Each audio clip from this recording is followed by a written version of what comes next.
పల్లవి చరణం పాడుకుందాము.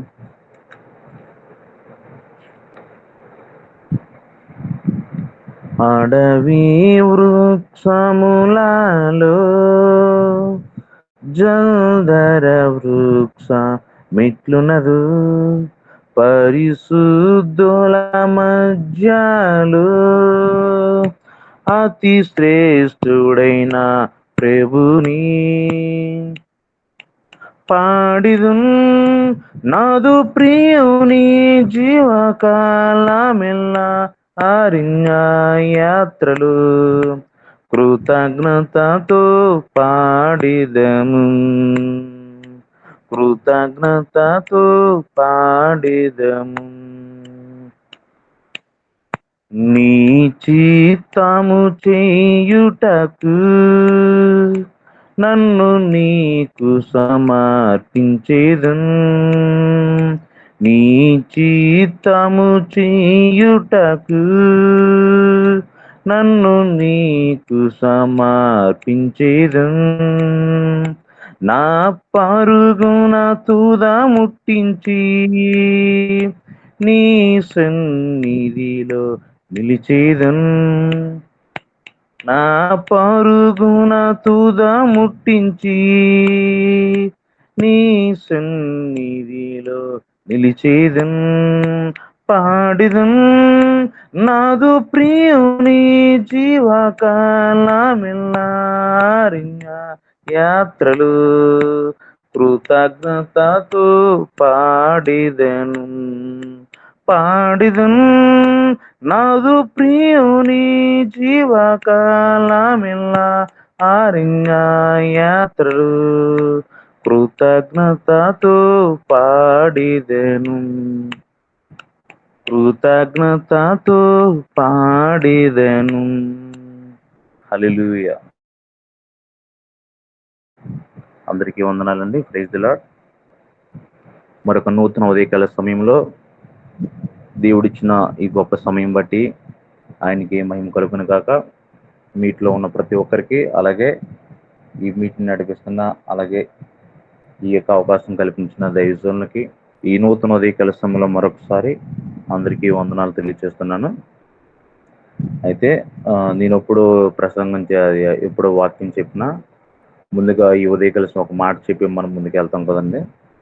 మరొక నూతన దినాన్ని మనం అనుభవించామంటే మన నీతి కాదు, మన గొప్పతనం కాదు, మన మంచితనం కాదు, కేవలం ఆయన కృప వలన మాత్రమే అని గుర్తు చేసుకుంటూ మనం ముందుకు వెళ్ళవలసిందిగా మనం చేస్తున్నాను. అందుకే వందనాలండి. అయితే ఈ దిన వాక్యం యెషయా గ్రంథము 54వ అధ్యాయము ఒకసారి చూద్దామండి. ప్రతి ఒక్కరి కూడా యెషయా గ్రంథము ఎవరైనా చదివి వినిపించండి. యెషయా గ్రంథము 54వ అధ్యాయము 14వ వచనం నుంచి 17వ వచనాలు ఎవరైనా చదివి వినిపిస్తారని కూర్చున్నాను.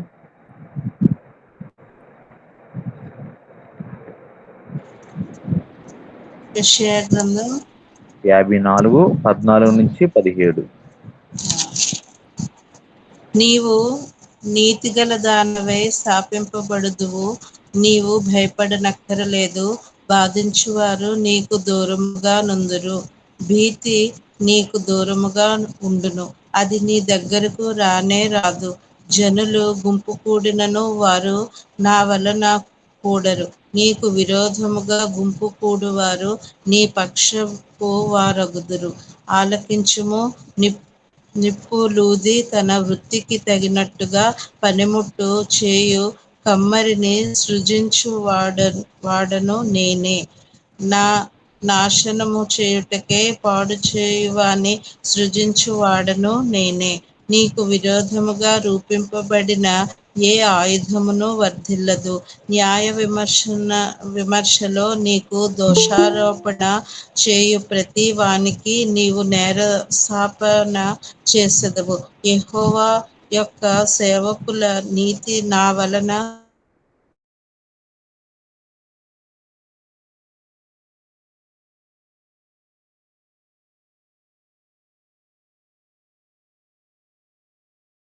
యేసయ్యా నీకే స్తోత్రం ప్రభువా, నీకు వందనాలు. ఈ ఉదయకాల సమయంలో నీ వాక్యం ధ్యానం చేయటానికి అయ్యా, నీ ఆత్మ సంచారం అయ్యా, నీ జ్ఞానము నువ్వు మాకు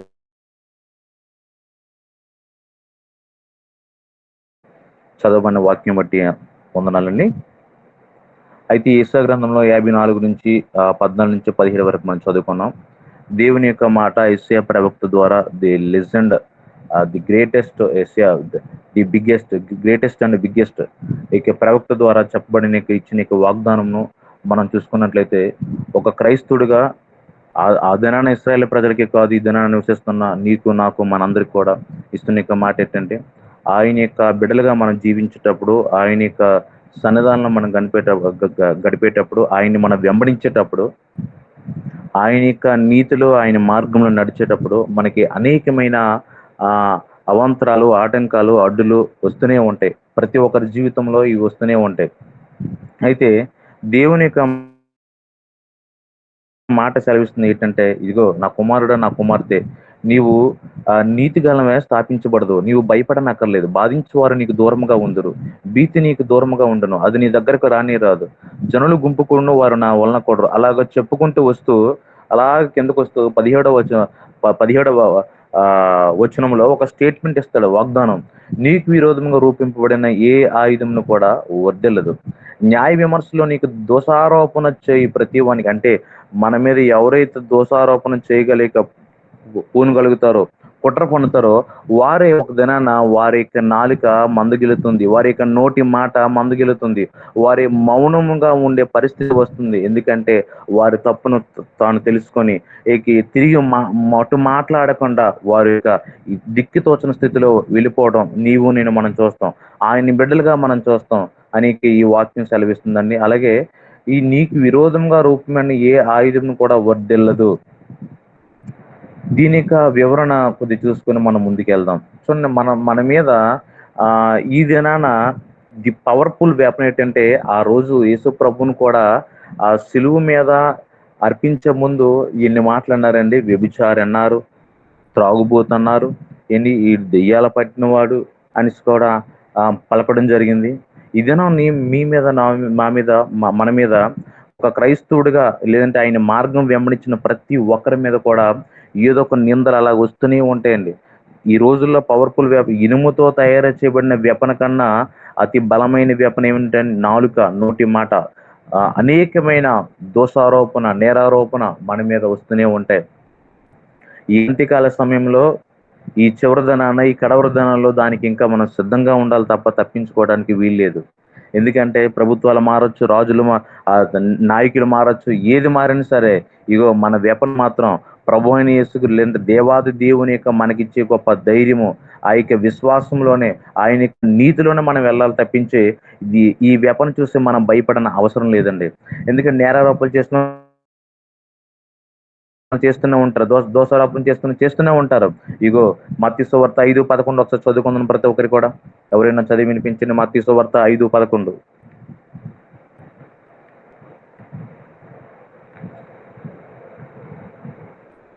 మత్తయి సువార్త 5:11. నా నిమిత్తము జనులు మిమ్మును నిందించి హింసించి మీ మీద అబద్ధంగా చెడ్డ మాటలు ఎల్ల పలుకున్నప్పుడు మీరు ధన్యులు, సంతోషించి ఆనందించుడి, పరలోకమందు మీ బలం అధికమగును. ఇలాగున వారు మీకు పూర్వమందుండిన ప్రవక్తలను హింసించిరి. థ్యాంక్ యూ సిస్టర్ గారు. చూడండి, ఆయన నిమిత్తము జనులు మనల్ని ఎవరైనా నిందించినప్పుడు, మనల్ని బాధ పెట్టేటప్పుడు, ఏ స్థితిలోకి మనల్ని తీసుకెళ్ళినా, ఎటువంటి అబద్ధ చెడ్డ మాటలు పలుకున్నప్పుడల్లా మనం ఒకటే మనం ఆశించాలి, మనం ధన్యులము, మనం ధన్యకరమైన జీవితంలో మనం వెళ్తున్నాము. అటువంటి యొక్క పరలోకపు యొక్క రహస్యాన్ని మనం ఎతికి, పరలోకపు యొక్క మహిమను మనం తెలుసుకొని, దైవత్వం మనం తెలుసుకొని ఆ మార్గంలో మనం వైపు తప్ప ఈ యొక్క కంటికి కనిపించే దేని మీద కూడా మనం దృష్టి ఉంచకూడదండి. అలాగే మత్తయి సువార్త 12:36 చూసినట్లయితే, మనం ఈ లోకంలోని ఒక చదువుకుందాం ప్రతి ఒక్కరు కూడా చూద్దాం. మత్తయి సువార్త 12:36 చూసినట్లయితే, నేను మీతో చెప్పినది ఏమనగా, మనుషులు పలుకు వ్యర్థమైన ప్రతి మాటను గురించి విమర్శ దినాన లెక్క చెప్పవలసి ఉండును. విమర్శ దినాన లెక్క చెప్పవలసి ఉండును. ఇదిగో వారి నాలుక, వారి నోరు మౌనం పాటించే, ఇదిగో దిక్కుతోచన స్థితిలోకి వెళ్ళిపోయే దినం వస్తుందండి. ప్రతి మాటను ఒక లెక్క ఉంది. మన మీద ఒక ఒక దేవునికి బిడ్డల మీద, లేదంటే ఒక క్రైస్తవుడి మీద, ఆయన్ని వెంబడించే ప్రతి ఒక్కరి మీద ఏవైతే వస్తున్నాయో, ఏ దోషారోపణ, ఏ నేరారోపణ వస్తున్నాయో, అటువంటి ప్రతి మాట కూడా లెక్క చెప్పవలసిన టైము, ఒక సమయము ఉన్నదని మనం గుర్తు చేసుకోవాలి. అయితే ఇగో మనకి ఇచ్చిన ఆయనకి ఇచ్చిన ఆయుధం ఏంటంటే, మనం ఆయన ఇచ్చిన ధైర్యము, ఆయన ఇచ్చిన విశ్వాసము, ఆయన ఇచ్చిన నీతి మనం ఎప్పుడు కూడా వైదొలిగిపోకూడదు, తప్పిపోకూడదు. ఎప్పుడు దినదినము మనం ఎక్కువ చేసుకునే తప్ప అది ఎప్పుడు కూడా మనలో తక్కువ అవ్వకూడదు, మనలో దిగజారకూడదు. ఎందుకంటే మన తరపున యుద్ధం చేసేవాడు ఆయన. న్యాయ విమర్శలో మన మీద ఎవరైతే తప్పు తీర్పు తీర్చాలి ఎవరైతే అనుకుంటారో వారి మీద తిరిగి మనకు నేరస్థాపన చేసి, ఇదిగో వారి దోషకులు, వారే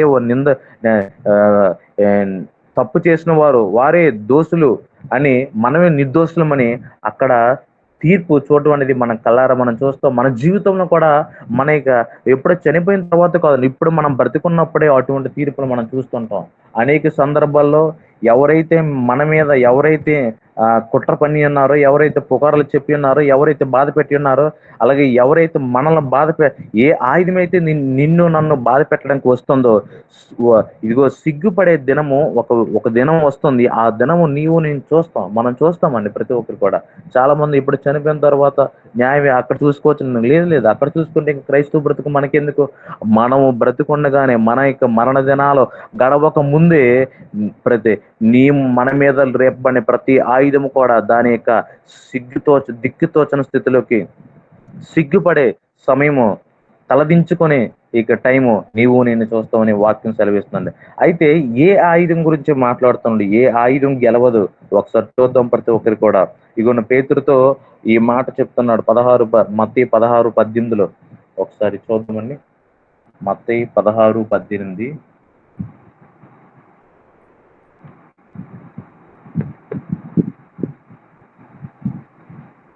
ఈ బండ మీద నా సంఘమును కట్టుదును, పాతాళోక ద్వారములు దాని ఎదుట నిలవనేరవని నేను మీతో చెప్పుచున్నాను.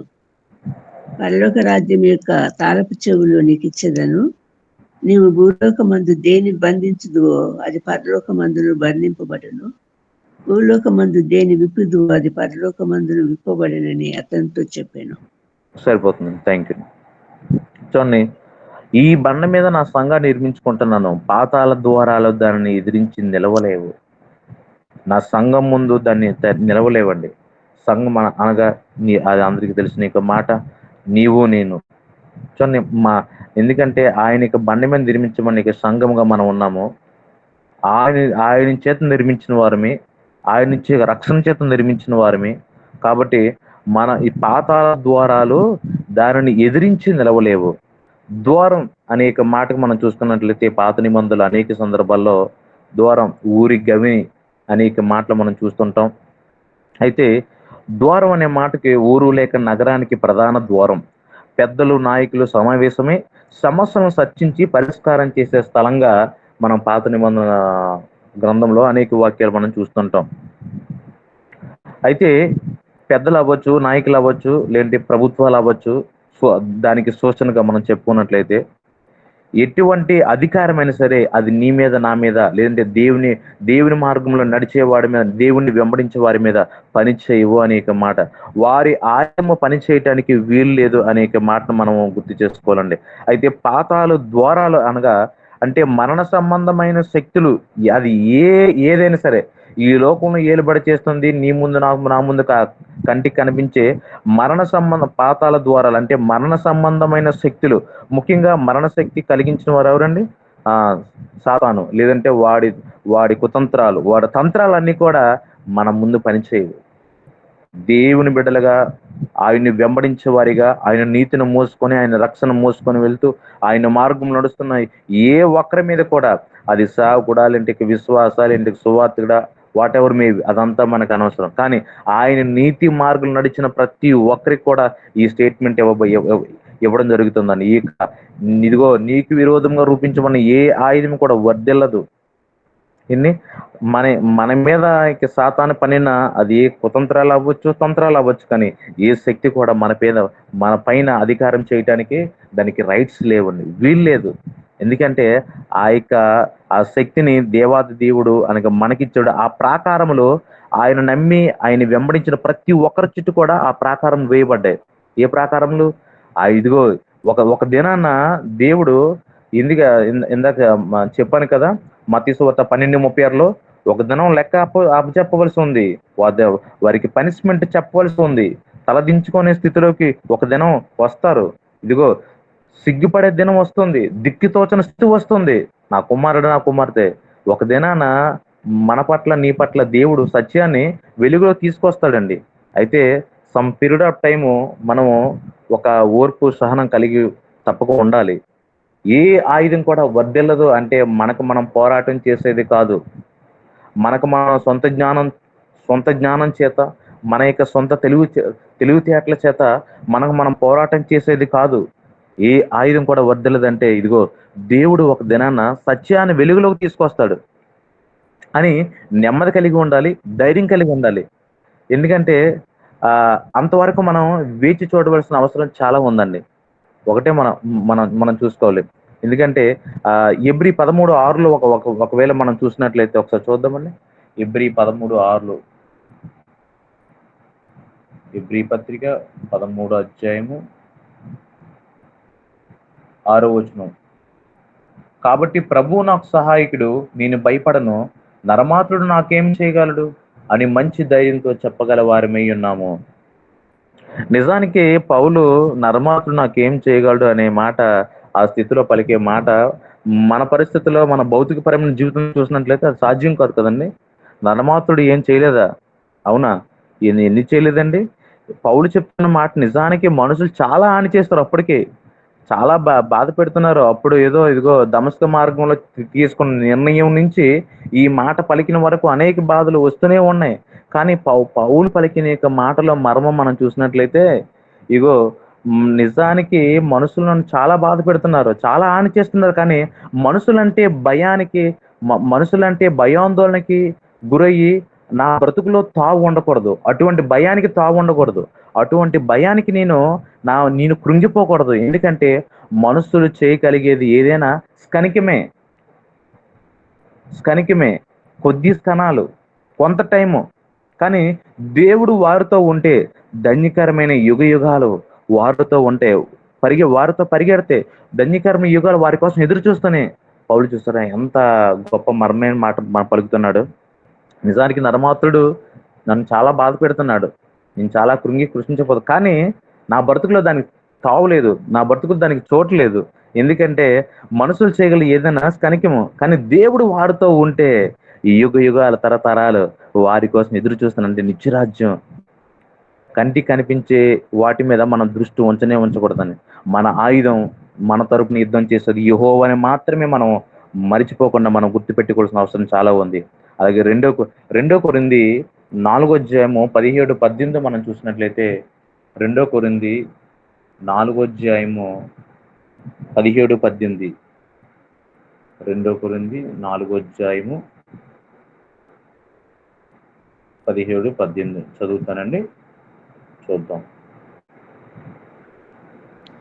మేము దృశ్యమైన వాటిని చూడక అదృశ్యమైన వాటిని నిదానించి చూస్తున్నాం కనుక క్షణమాత్రము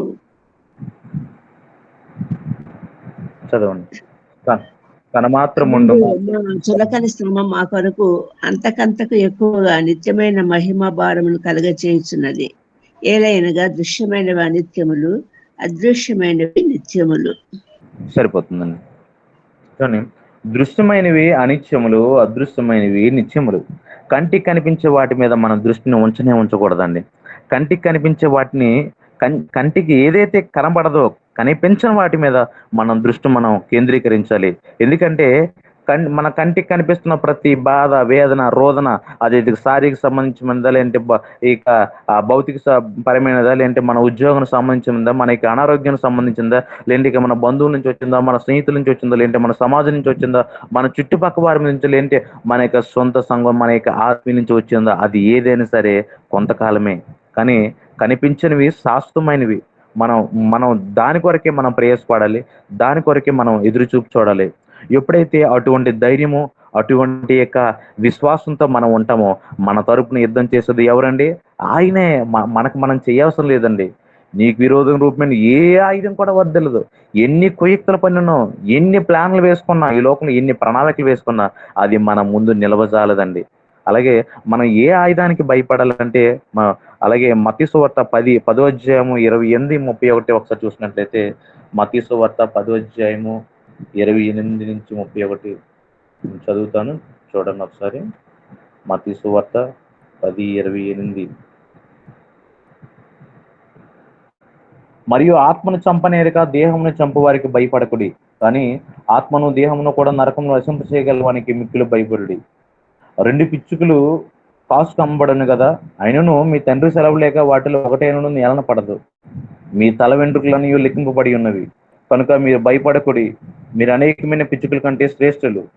మనుషులు ఎదుట నన్ను ఒప్పుకొని వాడెవడు పరలోకముందు నా తండ్రి ఎదుట నేను వానిని ఒప్పుకొందును. చూడండి, మనం భయపడవలసిన ఆయుధం మనల్ని, మన శారీరకంగా బాధ పెట్టేవారిని, లేదంటే మన మనసును బాధ పెట్టేవారిని కాదు, కానీ ఇగో మన ఆత్మని ఎవరైనా చంపదలిచి చూస్తారా, వారికి మనం భయపడాలంట. శరీరాన్ని, ఆత్మను చంపలేక శరీరాన్ని చంపే వారి మీదుగా మనం భయపడకూడదు. ఈ రెండింటిని నరకంలో పడివేసిన సందర్భం, లేదంటే బలము ఇది ఎవరికైనా ఉందా? అటువంటి ఆయుధానికి మనం భయపడాలట. నిజమే కదా? దీన్ని బట్టి చూస్తే దైవత్వానికి మాత్రమే, దేవుని యొక్క మాటకి మాత్రమే మనం లోబడి ఉండాలి.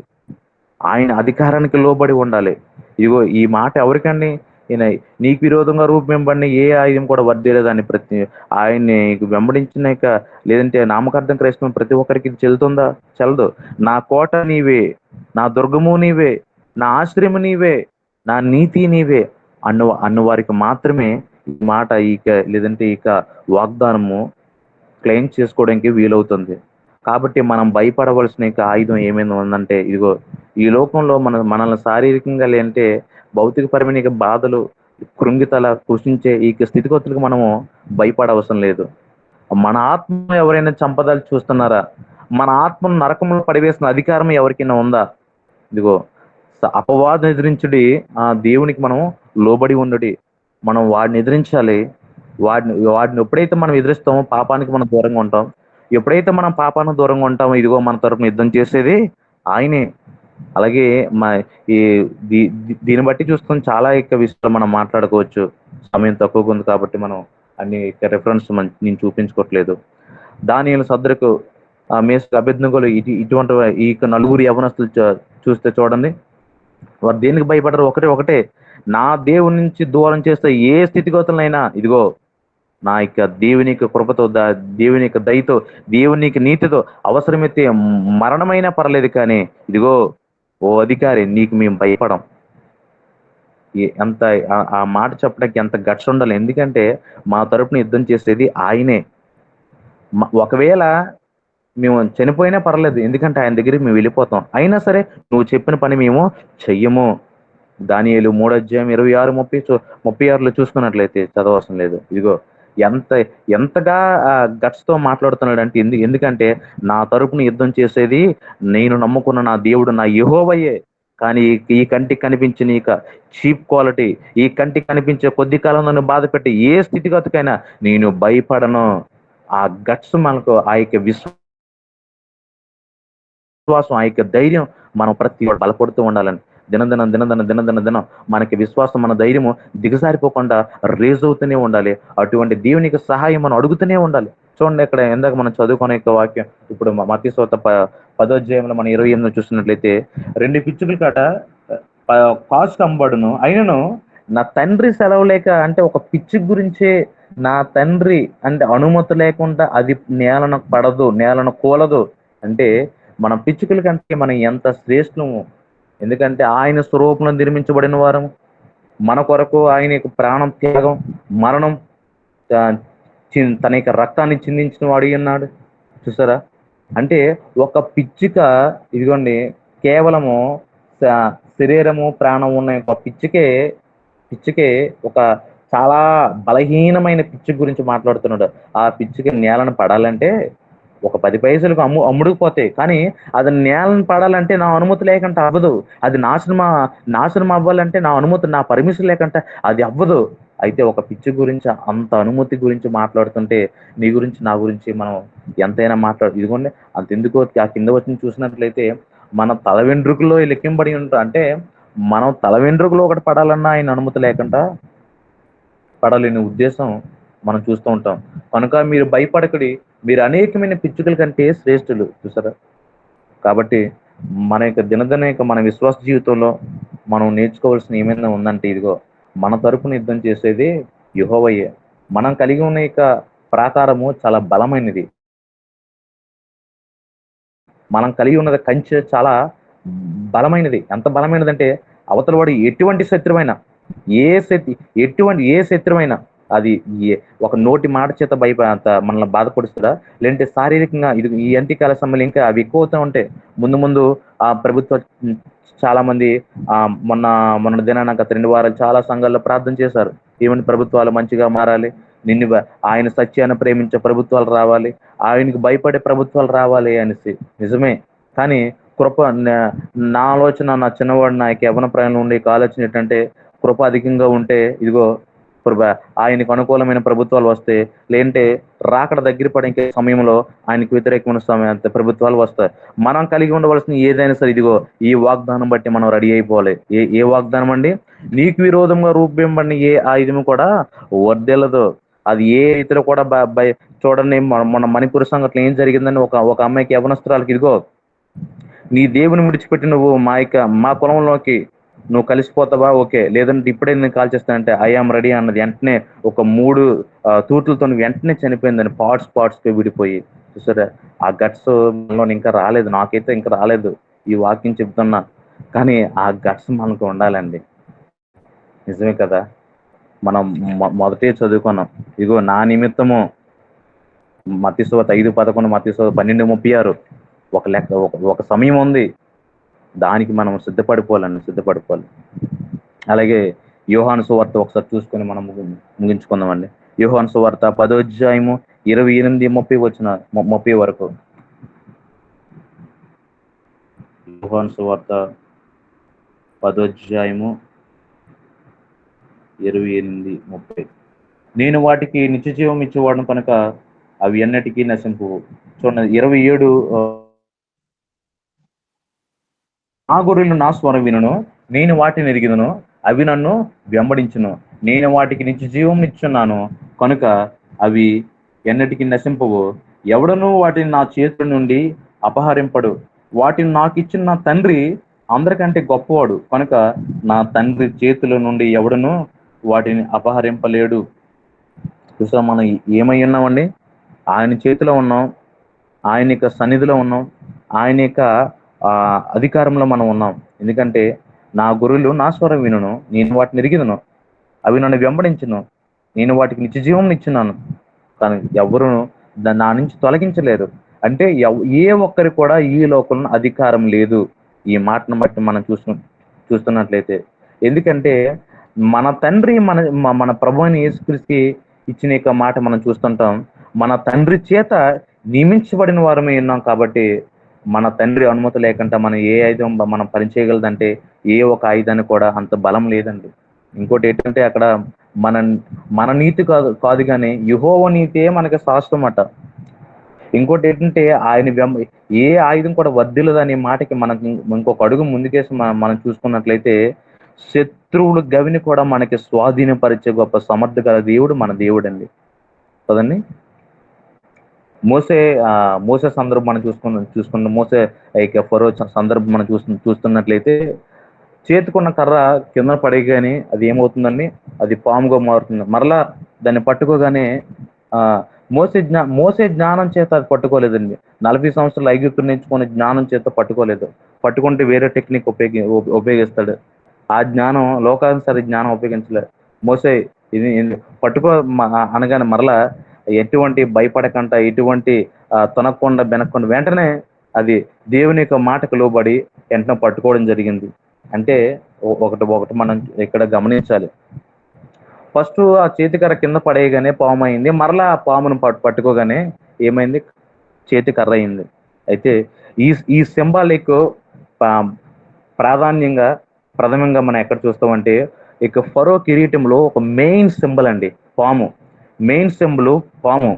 ఆ సింబల్ని ఇదిగో ఈ చేతికర్ర, ఈ తోడుగా ఉన్న ఈ అధికారంగా ఉన్న ఈ చేతికర్ర పడేయగానే మరలా పాము అయింది, ఆ పామును మరలా పట్టుకోవడం జరిగింది. అంటే ఎక్కడ ఉంటే అక్కడ మనకి స్వాస్థ్యం, ఎక్కడ ఉంటే అక్కడ మనకి అధికారం ఇవ్వబోయే సమర్థ గల దేవుడు. అంటే మోసే యొక్క ఫరో యొక్క అధికారము లేదంటే ఆ యొక్క కిరీటం ఇదిగో ఎవరి చేతిలో ఉందంటే ఆయన వెంబడించిన ప్రతి ఒక్కరి చేతిలో ఉందండి. శత్రువులు గవినితో సహనం తో ఇది ఏదైతే శత్రువుల గవిని అది యొక్క అధికారము ప్రతి ఒక్కదాన్ని కూడా అది ఆయన వెంబడించే ప్రతి ఒక్కరి కాళ్ళ కింద లేదంటే ప్రతి ఒక్కరి చేతిలో అది పెట్టడం జరిగే సమర్థ గల దేవుడు. నీవు నేను వెంబడించగల సమర్థుడు మన దేవుడు. అయితే ఈ మాట ఎవరికండి, నా కొండ నీవే, నా ఆశ్రయం నీవే, నా యొక్క దుర్గము నీవే అని ప్రతి ఒక్కరి కూడా ఈ వాగ్దానం మనం క్లెయిమ్ చేసుకోవచ్చు. ఈ వాగ్దానం ప్రకారంగా మన బ్రతుకులు, మన జీవితము ఎంతో గొప్ప ధైర్యంతో, విశ్వాసంతో ఈ దినము మనం నూతన పరచబడి ఇటువంటి వాక్యం, ఇటువంటి వాగ్దానము మన ఏ స్థితిగతులను, ఏ పరిస్థితులన్నా మన జీవితంలో నెరవేర్చబడును గాక. ఆమేన్, ఆమేన్.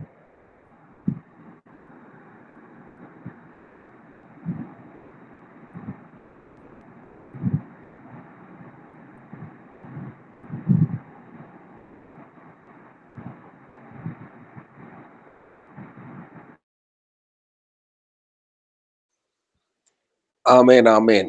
దేవునికి స్తోత్రం కలుగును గాక. ముగింపు ప్రార్థన పాస్టర్ డేవిడ్ రాజు గారు చేస్తారు. ఆశీర్వాదంతో తెలుగు సభ ముగించుకొని హిందీ సభలోనికి వెళ్దామండి. పాస్టర్ డేవిడ్ రాజయ్య గారు ముగింపు ప్రార్థన చేయండి. మహాపరిశుద్ధుడా, ప్రేమ కలిగిన తండ్రి, దయగలిగిన ఆయన, ఇంతవరకు నీ దాసుని నిలబెట్టుకుని మీరు మాట్లాడిన ప్రకారం తండ్రి, విన్న వాక్యాన్ని మా అందరి హృదయంలో ఫలించి ఆశీర్వదించమని ప్రార్థిస్తున్నాను. ప్రత్యేకంగా యేసు వైపు చూచు కార్యక్రమంలో తండ్రి మమ్మల్ని అందరూ పాలు పంచుకొని నీ వాక్యంతో నెమరు వేయడానికి నీ కృప చూపినందుకు వందనాలు తండ్రి. ప్రత్యేకంగా నడిపిస్తున్న నాయకుని బట్టి ప్రార్థిస్తున్నాను తండ్రి. అయ్యగారికి మంచి ఆరోగ్యాలు దయచేయండి. నాయన సేవా పరిచయను ఆశీర్వదించండి. ప్రతి స్థలంలో మీరు తోడుగా ఉండండి నాయన. ప్రాముఖ్యంగా యేసు వైపు చూచనే సహవాసంలో దినదినం మమ్మల్ని ప్రతి ఒక్కరితో నైనా ఒక్కొక్క దైవజను నిలబెట్టుకొని ఆత్మాభిషేకంతో నింపి నైనా మమ్మల్ని హెచ్చరిస్తూ